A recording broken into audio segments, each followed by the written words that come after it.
We're starting. Hello and welcome everyone back to the Transform Your Relationship show. I am Laura Rubenstein along with Dr. Rhoberta Shaler. Hi, Rhoberta. Hi, Laura. This is a great topic today because it's something everybody does every day, all day long, and they may not be aware they could do it better. That's negotiation. Yeah, good.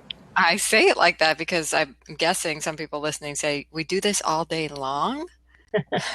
What does that mean? I don't like to negotiate. That sounds like a dirty word. Well, many people feel that it is. They put it in the same category as conflict, and they don't want to think about it. In fact, they already back down internally before they've even opened their mouths. So, it's an important thing to talk about because how to negotiate is something that we really need to know. And unless we formally learned it, we're going to negotiate the way we learned at home. And that may or may not be effective. So we want to share some things for being effective today. That reminds me, of a great story that I want to share in a second of my formal negotiation training. I think you'll find it interesting. But before we do that, I want to mention everyone that you could find us you can find Dr. Rhoberta Shaler at forrelationshiphelp.com. So beyond today, if you can't stay, definitely look for her awesome blog posts and offerings there because she has a lot to say, and we'll talk more about that. And my blog, and if you like some extra support, is Transform Today. We both have opportunities for you to connect with us. I know you have a free consultation, so we invite you over to our sites to continue the conversation. Absolutely. And I'm paperless today. So I'm going to have to say transformtoday.com whenever I want to remind you to do it because I don't have any pieces of paper. That's fine. And we could put stuff in the chat box as well. And so I wanted to share my story because you just triggered this childhood memory. So I grew up about a mile from a flea market, and it was called the Englishtown Auction. And every Saturday, my mom and I would go, and we'd go shopping for vegetables and meat and even clothing and shoes and you name it, it was there. And every time she'd go to talk to a vendor, she'd be like, it would say a price, and it'd say $5. So would you take 4 for that? And this just became very natural. And then the guy would say, okay, $3.50. Or she goes, oh gosh, I really like that pair of sneakers, but it's like $25. Can we have it for, I'll buy 2, and how about you give it the 2 for me for $35, or something like that. She'd just go on, and it was just like normal. So for me, that was normal. I totally learned you always offer a counter offer or something, or you're offered one thing, but you have the right to say what you really want and negotiate down. Mm-hmm. And most people don't have that training. Actually, what most people do is they're kind of, all right, well, that's the price, and they just let it be. And sometimes we're embarrassed when somebody asks, will you take less? If that resonates with anybody on the call, think about that. If just even the thought of somebody in your presence asking someone for a discount causes you to squirm a little bit, and there's a lot to talk about. Yeah, and that's so true because when I learned this negotiation skill like it was normal to go and ask for lower prices, and then I'm with my husband years later, and he's like, I can't believe you said that. You don't do that. So we're going to talk about negotiation skills, and welcome, Valerie. Thanks for being here. I love that. So tell us, what is negotiation? How do we define this term? Well, first of all, before I want to define that, I want to tell you that there's a mindset that you need. Now, why I like to talk about negotiation is because I teach negotiation in the MBA program at the University of Texas. And so I'm dealing with people in a program where they're all working, and it's an online program for people in the project management field. And the first thing that I tell them is this mindset shift that we need to make. Because we think of the other person that we're going to talk about some issue with as an opponent. And I want you to make the mind shift to having them be your negotiating partner. Because when you make that shift, they're just a partner in the conversation where you're both endeavoring to get the most of what you want. You can honor and respect that. But if you're at them like this, like, I'm going to get something from you and I'm going to make you give it to me, and we're in that horrible conflict place, we don't have the same results. And I'll have to tell you, like, so over the years, my negotiating skills got refined. So yeah, I wasn't just now asking for the discount. I was thinking, well, what would serve them and me, like win-win? I have that mindset. So maybe we can talk about that as we go along. But let's talk about what is negotiation, like let's get on the same page here.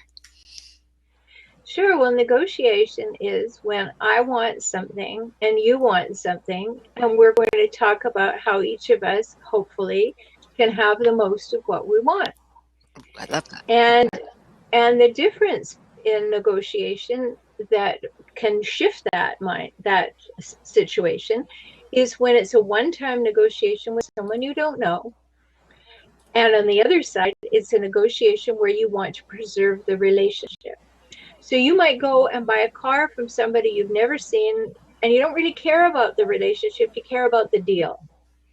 That's on one side. On the other side, you're working with somebody and you go into a meeting and there's a negotiation, and you know you're going to see them tomorrow and the next day and the next day. Or a vendor that you're going to see over and over again. Or, whomever it is that's going to have a repeat relationship. So you have to preserve the relationship while getting the most of what you want and giving them what they want too. So there are two ways to look at the problem. So are there two different approaches? Slightly. I mean, if I don't care about the relationship, then I'm going to push a little harder. I'm going to be willing to walk away from it. We live in San Diego. Back in the day, it was natural just to go to Tijuana and practice negotiation on the street. Right? Great place. And so you're not involved. You're not invested. Somebody wants to sell you something, and you don't really want it in the first place, perhaps, or you really do want it. You can get it down the street. So you're kind of much more willing to be a little hard-nosed and walk away.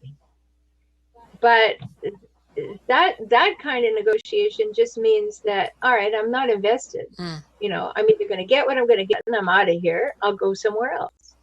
But when you're in a long-term relationship, you use a little bit different skill and certainly a lot more conscious finesse because you want that relationship to last. And don't hear these terms, everybody. Don't hear these terms as being manipulative. I don't believe in manipulating negotiations, because if that's the kind of person you are, you're going to reap the result of negotiating that way. It's not a manipulation. It's a conversation that takes place that allows you to actually deepen the relationship and strengthen the relationship if you know the skills to do it well. So let's talk about skills. What do you need to be able to negotiate? Because I think there's some things you have to consider, like what you want. Absolutely. And I would invite everybody to consider that there are three things you need to know before you start to negotiate. One is, what is my ideal settlement? What's my pie in the sky, absolute best, most wonderful result I could possibly have? What's my acceptable result? What am I happy to walk away with and I'll feel really good about it? And then the third is, what is my walk away? What is the point at which we can't carry on with the conversation? So the first thing always comes with preparation. And often we're not prepared to negotiate. We haven't done the work that we're talking about right now. We haven't thought about it. We haven't thought it through. We don't understand our value system deeply enough to know what's okay with us, what's not okay with us. We don't know what we want to preserve in terms of our self-worth and our ability to be in relationship with another person. And we don't sit down and figure out, what do we want? We just go in and say, take no hostages, let me get what I want. That doesn't work. Mm-hmm. So the first thing is preparation. And with my students, I give them, whole sheets of things and and say, here, think about all these things before you go into a negotiation. So that's the starting point, is you, not your negotiating partner, and not what you want, but who are you? Mm. Who are you? Yeah, I found over the years that I've been willing to not get my ideal thing that I want, but be happier because I got better at the communication, to listen to what they want and to feel what would be best for the overall situation, like the relationship. Even Yeah. sometimes when it's somebody I'll never see again, like you said, like I will settle for, a higher price, but knowing that that person doesn't feel like they totally lost. It has become more important not to just get what I want personally for my own gain and benefit, but to have a benefit for them too. There's, I don't know, it just feels better at some level. And I see other people negotiating just for their own cause. And I'm like, oh, I don't do that anymore. It's interesting. Yeah, and I'm with you. I think in a world that works, we don't want to be dismissing other people and Mm-hmm. trampling over them and things. But that's what I'm talking about, Laura, about really being knowing who you are before you open your mouth in any situation, because everything's a negotiation. Yep. Where are we going to go to lunch? What time do you want to meet? How important is this to you? I mean, every conversation has a negotiation in it. Yeah. And Go ahead. uh-huh. Well, we have a question from Hattie, and I think it ties right into this. It's like knowing who you are. How do you be confident with a friend, and or girlfriend or a friend in virtual life, when you're confident in who you are, and you can really, your clarity guides you, and clarity is the key to confidence, I would think. I think so. And also uh, your values, for sure. And the fact that become curious about them. If you already are prepared and you know who you are and you know what you want, you have all kinds of latitude to be curious about their values and what do they want and why do they want it. Always when we're negotiating, know your compelling why you want what you want, and ask the other person, why do they want what they want? Because that takes it to a whole other level. It's not just up here saying, okay, let's see who can lead with the most. It's getting into relationship with each other and learning and deepening the understanding that we have of what drives each other. So that certainly applies to that question. And I think we have to remember that the other person has wants and needs and desires too. And sometimes it's best if they walk away, you know? And we have to be willing to respect that. It's like you said, it's not a manipulation. It's a No. negotiation. It's a conversation. It's for an outcome, ideally that works really well for you and for the other person. Yeah, and that it's respectful. I think one of the things that we're afraid of in negotiating is losing someone's respect or being disrespectful because we don't have good skills. So we think finally, we're just going to get tough. And that's not going to work. It doesn't work. And we don't feel good when we walk away. And part of what you're talking about and what I'm trying to convey is you want to like you when you walk away from the negotiation. Right. You want to be happy with who you are and how you did it. And if you left carnage behind, you were just, running over everybody and just wanting what you want, you're not likely, unless you're a hijackal, going to feel good about that. And just a note, we have other programs where I talk about the hijackal term, which is people who hijack relationships for their own purposes. That's a whole other conversation, but hijackals don't care. They just want to win. So that's the way their life has brought them to this point where they just have to win all the time in order to feel good about themselves. But most of us are not like that. And we don't feel good when we hurt somebody or we trample somebody or we take advantage of someone. Usually that strikes a chord in us, doesn't it? It does for most of us, except I don't know how it is for the hijackal, like you said. It sounds like it's. Well, for the hijackal, it's just winning. Like, yay! I won now. I won now. I won now. I won now. Sounds like That's what there's they no need. negotiating with a hijackal, really. Negotiating with a hijackal is next to impossible. Because they're going to blame you for everything, and they're going to want to win, and they don't care how. They just need to win. We have to have compassion for people who need to win in every moment of their life. They need to win and be right in every conversation about everything at all times.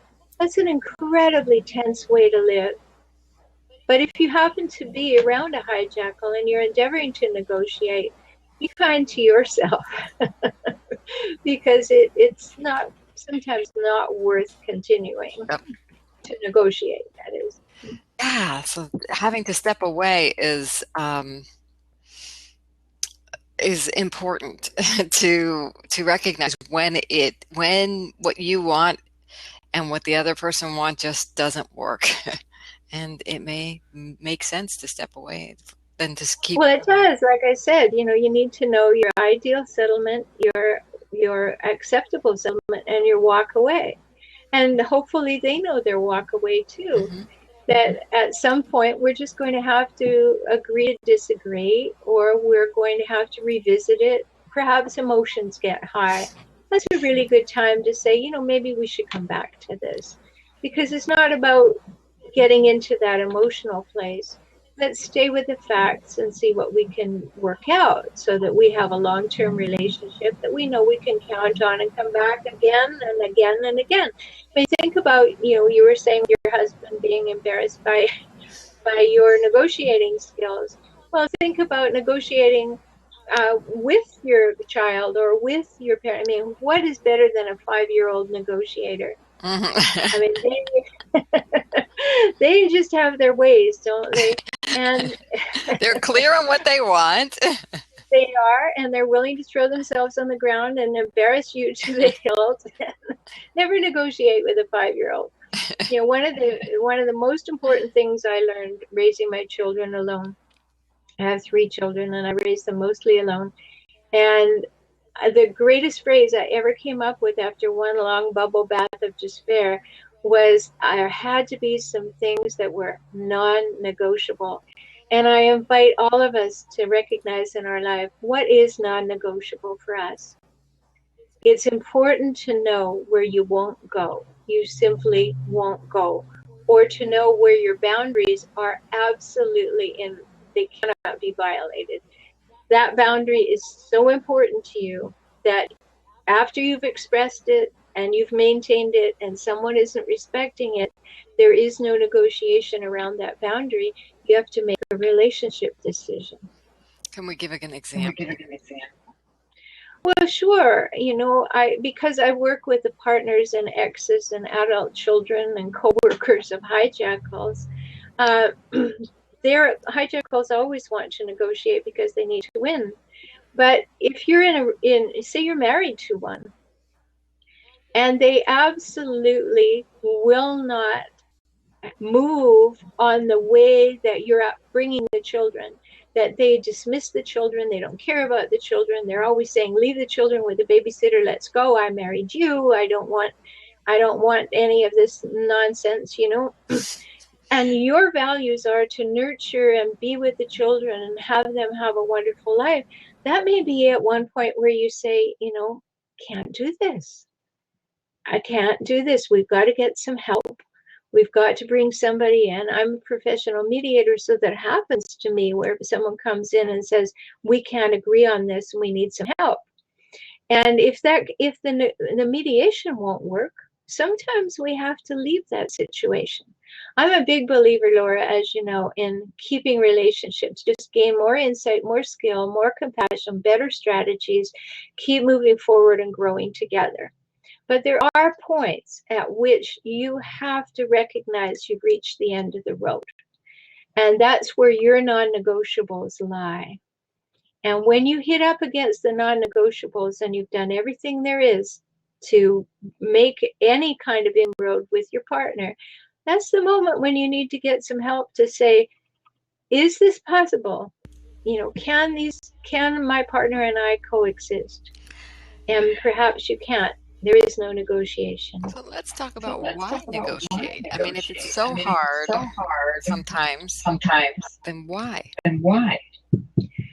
Well, good question. First of all, if we're talking about you and your partner, because you want to deepen and explore the relationship and make it the most emotionally intimate, safe, wonderful, transparent, vulnerable place you can possibly be in. So you do push these envelopes, you do stretch, you do take risks, you do get into conversations that may be a little difficult. If you don't, you're like two people who are sitting on railroad tracks.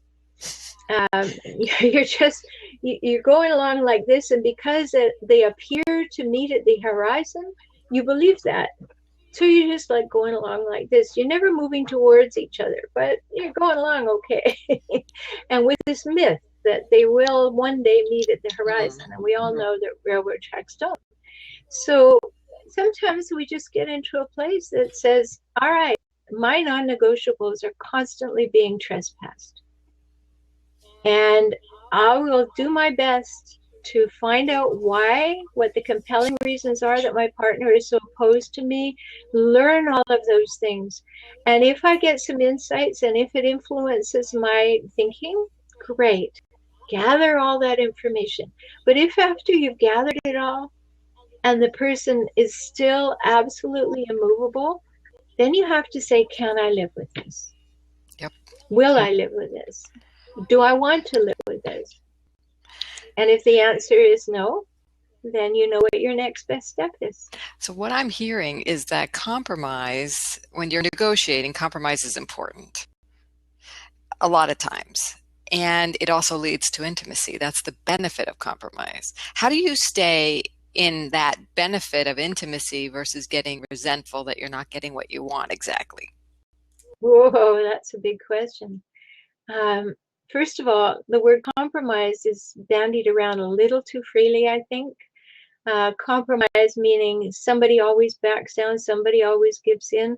And sometimes it becomes a pattern where the same person's always doing the compromising. So we have to be careful about that. I would rather that we learned collaboration skills rather than suggesting that we compromise, because we need to have mutuality in a relationship. When I wrote Kaizen for Couples, I put in there 6 relation steps that I created and that are essential to a great relationship. And one of them is mutuality. And if we're in a relationship that has no mutuality, meaning I want for you what you want for yourself, you want for me what I want for myself, we'll do the best to support and love and get the most for each other. That's the ultimate negotiation, right? We're both in it to win it for each other and ourselves. But if it's a do or die situation, my way or the highway situation, we have to explore that. And maybe there's some places I don't care. Like, I'm not really compromising if I don't care about the outcome. You know, if it's Thai or Indian food, I don't care. So go ahead and choose. But if there's much more important issues at stake, and it always comes out to the same conversation where one person's giving in and the other one is getting their way, you're soon going to have a lack of love. You're going to lose respect, and you're not going to want to stay in that relationship. It's interesting going back to my story of how I grew up negotiating. Everything was negotiation pretty much, and I just assumed other people in relationship would not fight, but lobby for their own, what they wanted, so we could negotiate, right? But I wound up in a relationship where I was always saying what I wanted and getting it. Had no idea this other person was not on board with that. And they were just diminishing and diminishing. I had no idea. Yeah, I don't have anything to draw on right here, but you know, do you know the Tao symbol, the circle with the black and white and the white and the black and the black and the white? Yeah. Yeah, the YinYang Circle. Well, that's a beautiful example that I use as a metaphor for relationship. It's perfectly balanced. There are those one in the other, and there's an equilibrium, there's a flow between the two. The relationship that you were just suggesting is when that middle line starts to marginalize one half. So there's way more black than white. And so one person gets marginalized and slowly diminished and squished against the circumference of the relationship. And that's when we really are in trouble. Yeah, it was a big awakening to me to learn that about myself and about that other person, that he wasn't standing up for himself, and that he was just always saying yes because Make you happy. make me happy. Yeah. And I had no idea he wanted something else. It's like, like, why does it always have to be the restaurant you want to go to? Go, it doesn't. Did you want to go somewhere? I never even thought that. I'm like, how about we do this tonight? And he's like, okay. It was just like, so I think there's, an awareness level to get to also in, when you know what you want, when you're clear, are you clear on what other people want as well? Well, and do you leave the space for other people? You just brought up the perfect thing that brings us full circle in this conversation, because I opened the conversation by saying that we learn most of our negotiation skills in the first 10 years of our life unless we go and take some training. So that guy that you were in relationship with, he learned to be that passive, doormatty kind of guy who just, oh, whatever. He just took the crumbs from your table, and he learned that. And, God bless him. I'd just like to work with him for an hour and say, hey, honey, you don't have to live like that. Oh, he eventually broke up with me. Right, but he went right on to another relationship that worked the same way. Probably. Unless he learned, unless he grew. Yeah. He may have. But the thing is, and I'll just say this too about relationships. If you're in a tough place, if you're with a hijackal or you're in a tough place in a relationship, get some help, because that's the perfect learning medium for you to make change in who you are and how you are in relationship. And that may shift the relationship into a much better place. But if it doesn't and the relationship ends, then at least you're in a better place, and you will go on and you will not take that same failing set of skills into the next relationship. And I'll tell you, that was the greatest gift he could have given me, to break up with me, because all of a sudden I got it. I'm like, oh my God. Like, I couldn't see it until he broke up with me. I was like, I can't believe I did this to this poor guy. Like, it was a huge personal growth. And of course, I went into all kinds of personal development and therapy programs and stuff too. Like, oh my God, if I'm doing this, what's going on in here? Why did I not see that? And my deepest desire is to have like this intimate, soul connected relationship, but I was pushing him away, and he was like being, like you said, pushed away, doormatty. And so what a gift that was to eye-open, to say, yeah, you can negotiate, but be careful of stepping on people, because there's a lot of people who won't tell you what they think. A lot of people. And did you write to him at any point and say thank you for that? I called him up. Perfect. Because, that this is all about being in partnership, in life partnership. Even though you're finished with the romantic relationship, we still have partnership because we have shared life energy and growth and things. So there are very few people that we can't call up and say, thank you. It was really hard, but I grew from it, or I learned from it. And this whole idea of negotiating, first of all, know who you are, know what your values are, know what your boundaries are, and then prepare really well if it's a really important negotiation for you.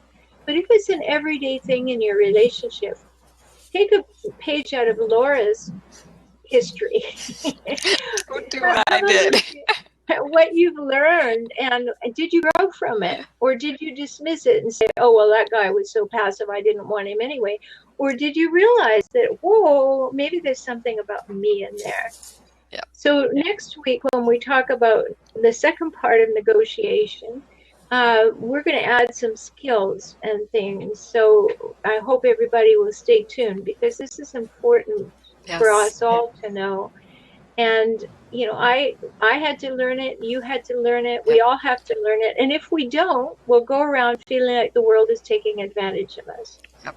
And just so you know, where you can get more of us in between is Dr. Rhoberta Shaler. You can find all of her information, the book she mentioned, The Hijackal Trap, ebook she's got at forrelationshiphelp.com. My website is transformtoday.com if we want to talk more about that. Although I will have to tell you that that event of when he broke up with me was the doorway to so much personal growth that I actually documented all the pearls and gems and wisdom and awarenesses that I was coming to and learning how to integrate into my life and transform myself into these feminine power cards, which if you want to learn more about them, that's femininepowercards.com. But they were the things that really guided me into being able to use those skills I got as a child in negotiation with love and connection and building that intimacy. And I love that we took the conversation that negotiation is an intimate event. It really is. And Yes. because it wasn't negotiation before, it was like demanding or something. Yeah, and it's the childish thing. It's that 5-year-old that is going to threaten to throw themselves on the floor and make a big scene if you don't give them what they want. We don't want to be negotiating like that. And your wonderful feminine power cards. Just think of all that came, like you were saying, all that came from you being willing to be self-reflective and say, whoa, who was I being in that? Where did it come from? And who do I want to be now in that relationship? And then having gratitude for the experience as well as for the fellow breaking up with you. Because sometimes we just carry resentments like, well, who did he think he was, But there's gratitude in all of these growth experiences if we're willing to see them as growth experiences. And it's important for us to recognize that negotiation is an everyday occurrence because you're negotiating with yourself in your head all day long. Very intimate experience. I can't wait till next week when we talk about the next part in this and optimizing our communication and making it work and diving deep into how intimacy is developed into in a negotiation and what words to use and what not to do. And it's going to be a juicy conversation. I just know. It is. And if when you come back next week, we don't touch on the things that you need to know, maybe that you have work negotiations or you have outside negotiations that are not within your relationship, let us know, because then we can continue the conversation at some other time. Yeah, and we definitely can talk about work negotiations. That's huge, huge, huge, huge, because, well, you learn the skills in personal, you can do it at work, but we'll make the connections for you. So come back next time. It's 2 weeks from today at 10 in the morning on Pacific time. We'll see you then. All right. Make it a great day. Okay. Bye, everyone. We'll see you next time. Bye. 2 weeks. Oh, and just remember, you can get us, Dr. Rhoberta Shaler, at forrelationshiphelp.com. And my info is at transformtoday.com. Yay!